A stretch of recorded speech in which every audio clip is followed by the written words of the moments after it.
All right, 26th of August it is, wherever you're watching from, East Africa and around the world. This is Citizen News at 1.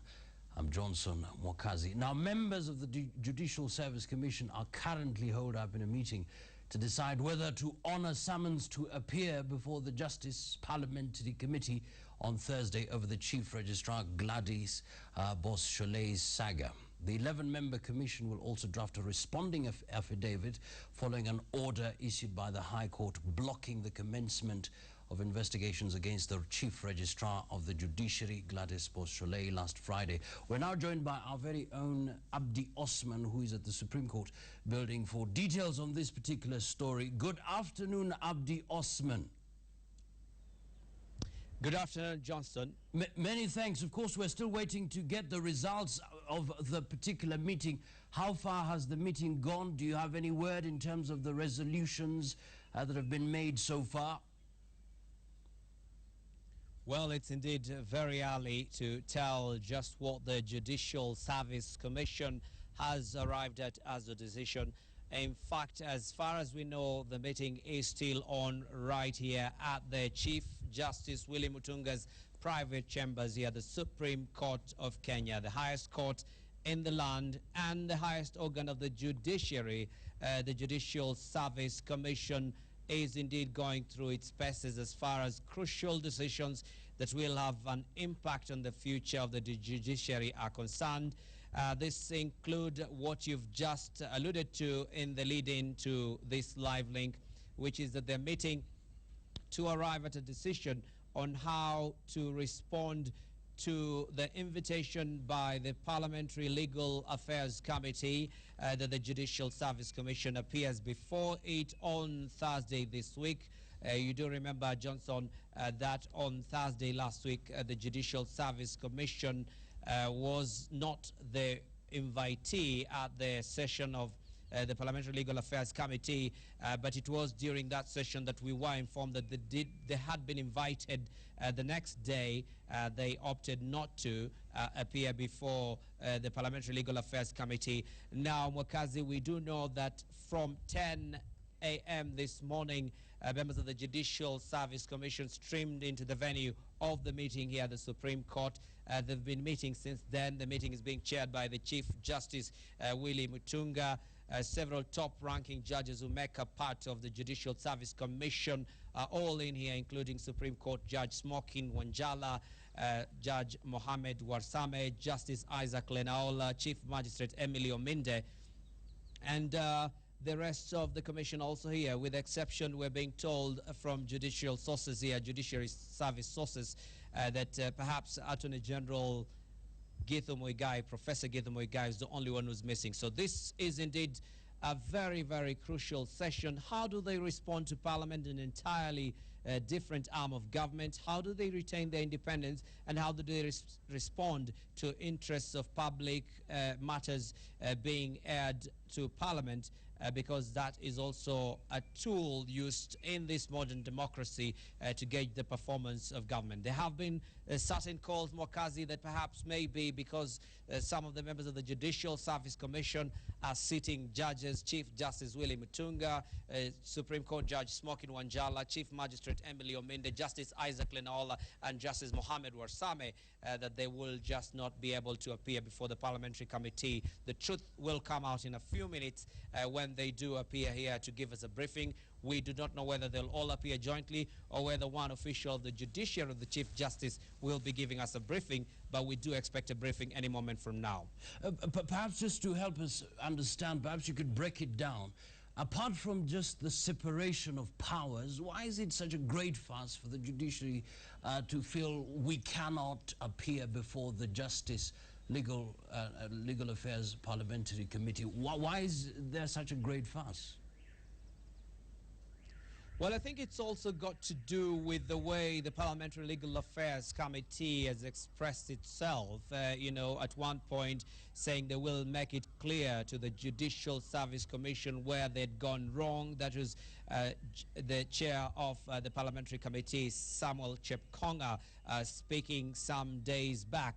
But the most important thing is that the judiciary is a very sensitive arm of government. It deals with a situation on a day-to-day basis that requires total independence. Nobody wants to feel that they can be pressured into doing one decision or another, making one decision or another in favor of certain aspects, and therefore they would want to make it look as independent as any arm of government amongst the three, the executive, the legislature, or the judiciary has to be. But more importantly, because of the sensitive nature of handling cases, the Judicial Service Commission certainly has a keen interest to ensure that it doesn't look like it's being bullied. But most importantly, there are reports which appeared in sections of the media that the judges feel the Parliamentary Legal Affairs Committee, from the tone and texture of his statements, has already shown that it's perhaps inclined to take a very hostile stance towards the Judicial Service Commission's decision to send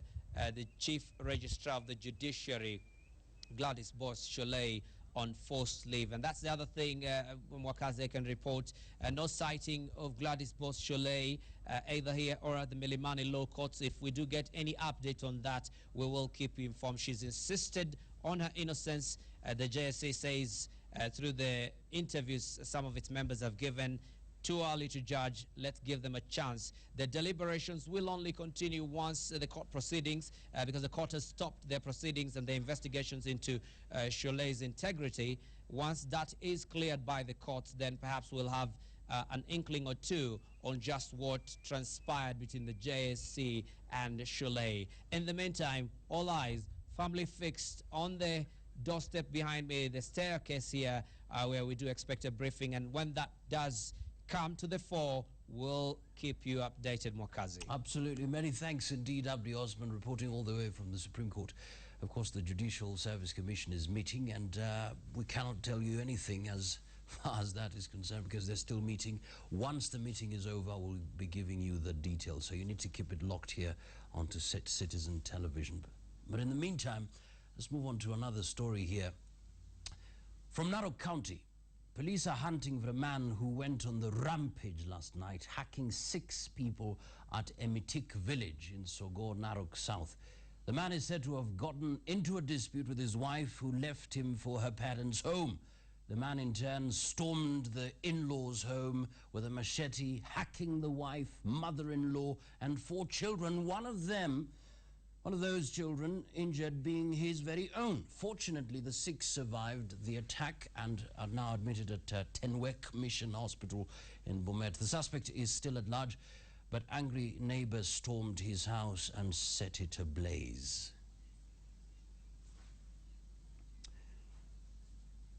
All right, another story here, sad one as well. 3 people died while 7 others sustained serious injuries after the 14-seater matatu they were traveling in was involved in an accident this morning in Mombasa town. The accident that occurred along Mombasa-Nairobi highway at the Bangladesh slums caused a major traffic snarl-up along the busy road. The 7 were rushed to the Coast General Hospital for treatment, while bodies of the deceased were taken to the Coast General Hospital. Among those who sustained injuries was the vehicle's driver, who is among those receiving treatment at the Coast General Hospital.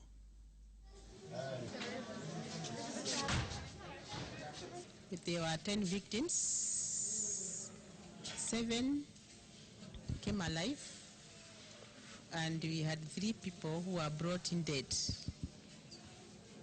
1 male, 2 females. Now let's look at other issues. The government has suspended the implementation of a Gazette notice directing the Teachers Service Commission to deduct agency fee from non-union members assigned in a return-to-work formula reached between government and KUPPET last month. Labour Cabinet Secretary now says TSC will have to first verify the list of secondary school teachers who are set to benefit from improved allowances as negotiated by KUPPET before deducting 1.5% of their basic salary as agency fee to KUPPET.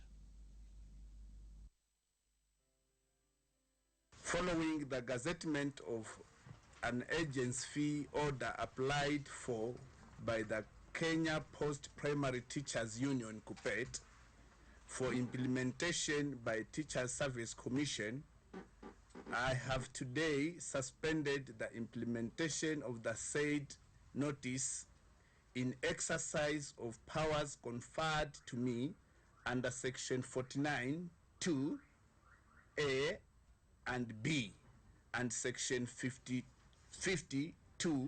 of the Labor Relations Act 2007 to allow for verification of the list supplied by KUPPET with the Teachers Service Commission. Now, Nyeri County Deputy Governor Samuel Wamathai has defended Nyeri County Governor's office over allegations that the office has not been working together with the local county assembly members. The Deputy Governor insisted that there is no dispute between the Governor's office and the county assembly. Ben Chumba has that report.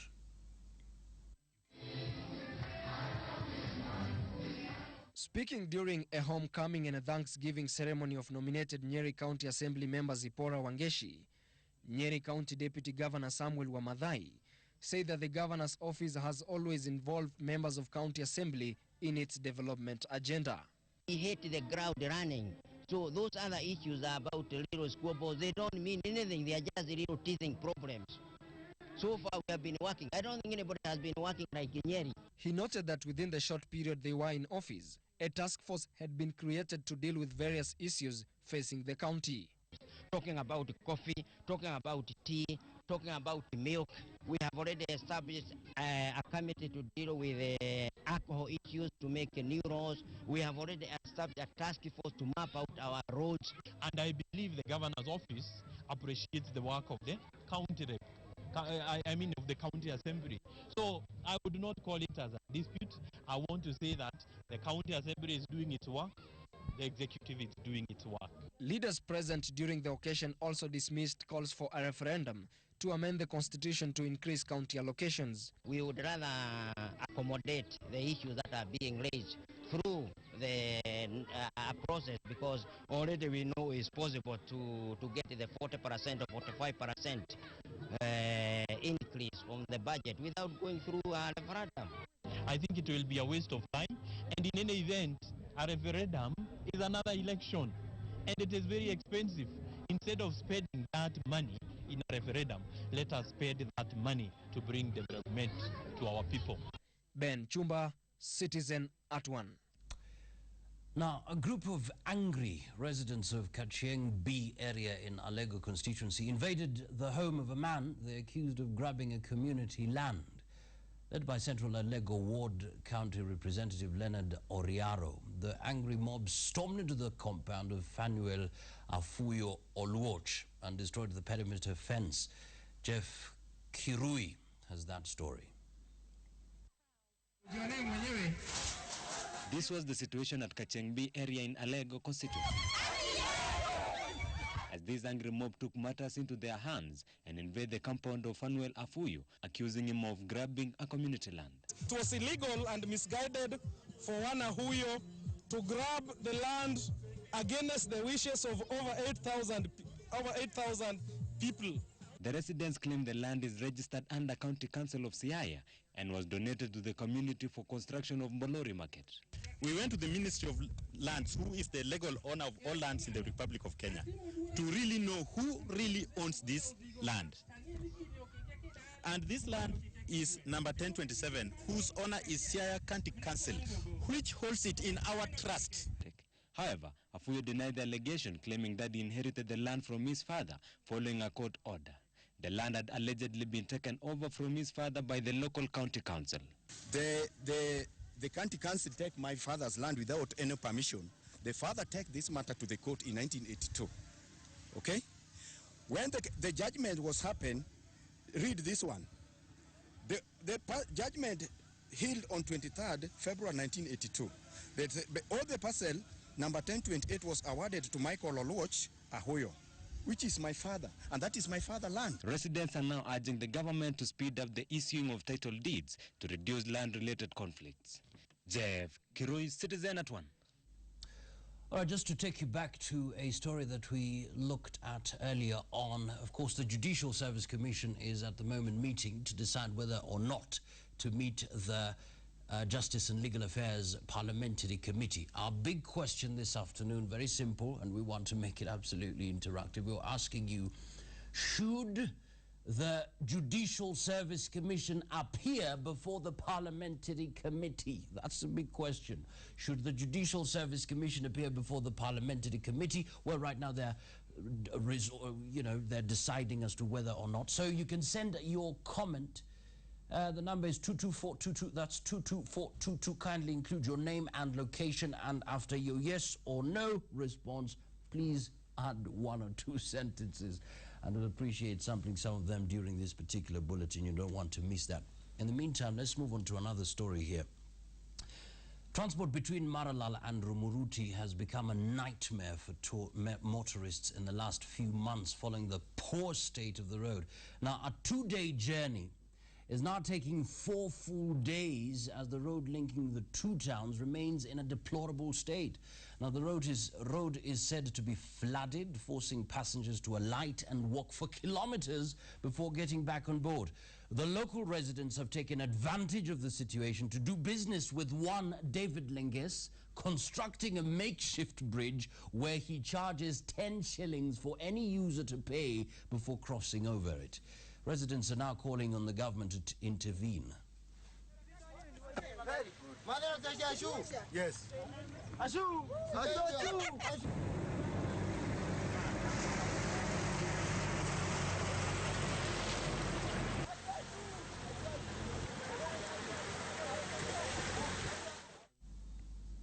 All right, people banking on misfortunes. Well, the government needs to do something about that. Now, a man is fighting for his life in Maralal Hospital after 2 communities in Baragoy crushed over grazing land. Several others were injured when the 2 groups fought. Lakuria Leluk, who survived the attack, says he tried to resist the attackers but was overpowered. Banditry attacks have become the hallmark of Baragoy, where 42 security officers were killed by bandits in November last year. Imetokana na tuseme ni shida tu ya nyasi, watu wanang'ania nyasi. Turkana na Samburu walivatana mahali fulani karibu na kambi fulani ya askari. Hapo karibu kuna mahali naitwa Lakarua, karibu hapo tu, karibu na kambi ya askari. All right, just a reminder of our feedback question of focusing on the fact that the Judicial Service Commission is now deliberating as to whether they should appear before the Justice and Legal Affairs Parliamentary Committee. Want to know what you think. The question is, should the Judicial Service Commission appear before the Parliamentary Committee? That's the question. Should the Judicial Service Commission appear before the Parliamentary Committee? What do you think? Send your comments to 22422. That's 22422. Remember to include your name and location and a statement in regards to why you think so. And of course, we'll be sampling some of them. Whoa, we've already received loads of them here. We have somebody, Caleb from Lake Bogoria, says, no, the 3 arms of government need to operate independently. Okay, somebody, Josh from Cabernet, says, yes, it is a process of assessing the truth. We have Eric says, although JSC has not acted honorably in this matter, the members of the Parliamentary Committee have no mandate over JSC. And then a final one here, Madegwa from Mumia says, no, it contravenes the principle of separation of powers. Question, should the Judicial Service Commission appear before the Justice and Legal Affairs Parliamentary Committee? The number is 22422. 22422. We want to know what you think. Send them now. Let's now take a short break. We'll be right back with some of your comments and, of course, more stories. Don't go away.